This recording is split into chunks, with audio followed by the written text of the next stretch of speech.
Today I'm going to show you how I made this lovely winter terrain for less than 20 quid. I know I put dollars in the title, but that's just how YouTube works. Welcome back to Lizard of Doom. I am Max. I went to the garden centre recently and saw some lovely cheap trees. We'll get into that in a minute. Christmas and Halloween are the best times to buy miniature things that are not for our hobby, to use in our hobby. There's loads of cheap crap around in bargain stores, dollar stores, garden centres, everywhere you look. So before we get into things, tick on my little like button. Yes, please, Daddy. And subscribe, because we nearly hit 11,000. I was trying to hit 10 before the end of the year. How far can we push it? Let's go. So we start with this box of 21 Christmas trees. These are meant for like Christmas town dioramas, and there are some quite large ones in here. You can see the size of that one, and some little diddy ones at the top. These were just over £17, so that's under a quid a tree. That's a pretty good deal. You get 21 trees in this, and can you imagine what they would cost if they were marketed towards wargamers? One downside to them is if you hold them sideways, you can see the metal up the middle that holds all the tree bits together. This is an issue if you look at it from the side, but if you rotate it to look at it at an angle, or from the top, as you'd see it when you're playing a game, you can't see them, so it becomes a non-issue once they're on the table. For scale, here is a human-sized miniature next to these trees. They are incredibly good. You could put them on the field as this, because they've got those little plastic white bases that look like snow. You could just field them exactly like this. These things are enormous, the big trees. They're going to be really good for cover for large miniatures. Talking of large miniatures, here's a size next to a knight. So if you get a couple of these together, you could hide a knight. Now you could have used them straight out of the box. They come on those little white plastic stands. You could just plop them around your table. Lovely. If that's what you want, you can do that straight away. No work needed. But I wanted to make something a little bit more immersive and a little bit nicer, so you could use it as like difficult terrain or something like that on the board. I went to this piece of Styrofoam. I have loads of this packaging left over from when we got a new washing machine ages ago, and there's loads of little flat areas like this that could be cut into something kind of natural looking. You can see I've beveled the edges to make it sit better on the table, but this will be the base, hopefully, I was thinking at this point, for a small forest. There is a cool thing that happens when you spray paint onto Styrofoam like this. The solvent in the spray paint reacts with the Styrofoam, and you get a nice texture developing as it melts the Styrofoam. As far as I know, this is completely safe, but it does become this kind of gooey mess before it dries and hardens, and you can kind of poke it about and make flat areas and divots to your heart's content. I was hoping this would make a nice texture to be putting snow on top of to make it look nice and natural. So here is a quick test to show you what it looks like over a larger scrap piece of Styrofoam. Obviously do this in a well ventilated area or outside, because this is fumey with spray paint, but the Styrofoam itself gives off no fumes while you're doing this. It is relatively safe, I believe. You can see it becomes quite squidgy. It does stick to things. I was going to use this to stick my trees to the Styrofoam I had cut out to be the base. This part of the project worked relatively well, but it was about to go really wrong. The trees indeed stuck in place and were really solid once they had dried, but unfortunately when I went to texture up the rest of the area using white spray paint, it went wrong. So here they are, completely stuck to their base. I was worried that if I glued them, if they got knocked or anything, it would just tear the Styrofoam off and they'd fall off. They're solidly on there. You can pull them, they don't come off. But unfortunately, the next step was the bit that went wrong. Once it was all sprayed, it started to eat away under the trees. I don't know if this is because I've already sprayed it, probably, but it made little divots and dents under the trees and it did not look natural. So I tried to cover that up by putting little scrap pieces over the edges and spraying them, but I really hated this texture. This was not going to be what I'd use for this project, but it would be something that I may come back to in future. I'm sure this effect would be useful for something. Unfortunately, it is not what I'm going to be using for this. It was a nice little experiment. I like trying new things on the channel all the time, but this is not going to be used for this. Little experiment, didn't go the way I wanted. Swiftly move on. We don't want to waste too much time. I began removing the trees by twisting in the direction that tightened the metal bit that held onto the trees, because loosening it made them drop their leaves, obviously. Even this caused a little bit of damage to the tree, but nothing that you couldn't fluff out, and then I trimmed any really kind of stray ones with my clippers. Then I moved on to creating a new base out of cardboard this time, cutting a nice natural shape out of this for the forest to sit on.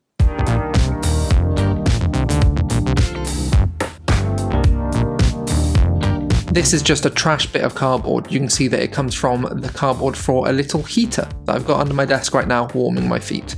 The next step I took was to have a quick Christmassy snack. Nah, it's just rocks. This is my rock box. I keep my slate in here. These were going to be nice pieces of glacial ice that I was going to put on this base. One problem I was facing though was the corrugated cardboard had these raised edges, so I'd continue to squish and glue these down later on throughout the project as well. It creates a nice natural slope up to the main focus of the forest. A bit of wood glue to hold these in place. I like wood glue, it's just essentially really strong PVA and it's useful on more things than wood. I tried to glue these rocks in a natural way to see bits of ice poking up through the snow. I started with bigger rocks, and when I got the main layout on all of my bits of cardboard, I moved on to some smaller rocks to add other little bits of ice elsewhere on the design. I then made a 2 parts water, 1 part PVA mix, as I'd seen online that this was best for papier-mâché, and this is what we'll be doing next. This is the first time since I was a child that I had tried papier-mâché, and I learned by doing, so I just had to kind of get stuck in there and do it myself. This was the first method I used. The dip didn't work as well as tearing up a whole sheet and then letting it sit in the bowl for a couple of minutes before using them to build up a more natural snowy environment with lumps and bumps to cover the edges of the glacial ice. This was very messy but incredibly fun, and the good thing about PVA glue is you can just wash it out if you get it anywhere that you shouldn't. Also, these desks I made myself out of bits of MDF and ready-made legs from the hardware store, so I can just make it as messy as I want. I don't really care about these desks. These desks are disposable, but if you're doing this on your mum's dining room table, maybe put something down first. I didn't realise how long this would take to dry. It can take days to dry papier-mâché. One little trick I learned from the internet is to microwave it. Now this is safe to do with papier-mâché, you just have to let the steam out every now and then, but not safe to do with slate, because there could be moisture content in the slate and it could explode, so that's not recommended. There was a little issue with the slate. It had survived, but it had scorched the paper around the edges. The paper itself was nice and dry and hard, but these scorch marks around here were okay. I was going to paint over them anyway. It didn't really affect the build in a whole, just a little bit burnt. Once primed in white with matte white spray from Colourforge, you can see there is no issue. You can't see where those burnt bits are. Not a problem. There was going to be a problem, but it wasn't the burnt bits. I painted a thematic blue contrast paint over all the bits I wanted to be ice. I know there is an ice contrast paint, but it's not quite vibrant enough. I wanted that proper bright blue glacial ice feel to this, and this has a nice kind of zing to it. This is nice and bright blue. The slate texture took this contrast paint really well. I was very happy with how this turned out. And if you're trying to do ice, maybe this is one way that you could do it on your projects. Use a bit of slate and then put some white over it, then this contrast paint, and then after that I would dry brush it with white over the top, just to bring back those edges and make it look cold and snowy and icy. Again, the slate took this step really nicely. There's lots of raised edges and little bits and bobs to catch this dry brush on here, and you end up with a nice little ice effect like this. I'm going to use this in the future 100%. This is how I do ice now. I have 2 snows in my collection, this rather old Citadel one I don't think they make anymore, and this one's kind of like a very fine white flock you can see here. A little bit hairy for snow for my liking, and the other one is the Colourforge snow. This is the fine powder snow, and it was so fine it was hard to get a bit on my finger to show you. It's like a dusty white gritty sand powder, very very fine indeed. My plan was to just mix this one into this one, as it might add a little bit of texture to the very fine powder snow. I did want this to look like fresh snow or like a snowbank, not just flat lawn of snow. Once I'd done that, I made a mix that was 1 part water, 3 parts PVA to put this on here. You want it to be a little bit stronger than the stuff that you're putting on to hold the papier-mâché together, because this is going to have to hold a layer of this snow. This was a very fun and satisfying part to do. I made sure that I did not glue over where the ice was, so all the bits on there would come right off. I also put down scrap paper beforehand so that I could collect the snow afterwards. When I was at a point that I liked with the snow, I went over it with a paintbrush and picked out any little bits that were in it that shouldn't be, any little dark spots that had got in my old Citadel snow over the years, like other bits of different colour flock that got mixed in by accident. Once I was at this stage, I tapped the snow off, making sure it would go into the crevices around the ice, and then I ran some glue around the edges to squish these bits down again, make sure the cardboard wasn't too open, and put more snow in those gaps there to fill them. Now it's easy to collect the snow that you haven't used, just collect it up on this nice glossy magazine paper. They send me junk mail at this address for holiday stuff all the time. It seems the previous person at this address can actually afford to go nice places. But I, however, have no use apart from this for these glossy travel magazines. After that, I put a piece of styrofoam that I didn't use earlier down to raise it off this surface, and then sprinkled little piles of snow where I wanted them, making sure to tidy up and neaten up the edges around the ice and make it look nice and natural, like the snow had blown here or had been deposited here by nature. I would also do a couple of little footprints in it with a brush on some of them, and use this. This is very watered down PVA. I sprayed it all over, had a little problem with the snow being a bit aquaphobic, but it's soaked in. This is what you want to do with terrain. Make it nice and wet with PVA glue so it dries tough. I added some extra snow on top just to replace bits that have been blasted off by the spray, even though I wasn't spraying it that close. I would give it several sprays from here on out with the PVA glue and let it dry on a radiator. Time for another problem. The problem I had with this was that when I soaked it in the PVA glue, it went all the way through back down to the brown cardboard at the bottom, and it seeped in the colour from that brown cardboard around the edges of the snow. So it went yellow.